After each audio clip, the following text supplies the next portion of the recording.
最令你欣賞嘅領袖係點嘅呢？佢哋有咩特質或者能力呢？一個出色嘅領袖或領導，其中必備嘅能力就係好記性。點解？試諗諗，如果你喺某某組織曾經有過10大貢獻或成就，例如你幫公司成交咗10個超級大客，你呢10次交大單嘅時候，你老頂都笑到見牙唔見眼。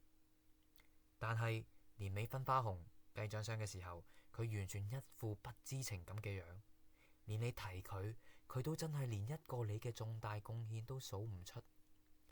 明明你係團隊入面嘅4大功臣之一，但原來喺佢眼中，佢只當你係小貓一隻，你嘅任何功勞都冇記喺心上。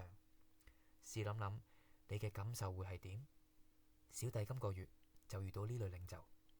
我呢3年以嚟對組織嘅幾項重大貢獻，原來對方一個都唔記得。小弟嗰種心情，唔知你又有冇試過呢？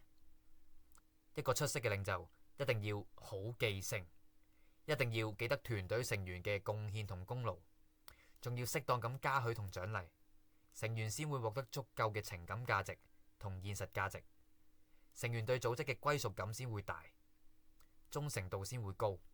你喺事業上或家庭上有冇遇過類似嘅情況呢？如果有任何相關嘅領導力問題，歡迎留言話我知，亦都可以點擊資訊欄或留言區入面嘅連結，留低你嘅疑問，我可以免費提供諮詢服務俾你。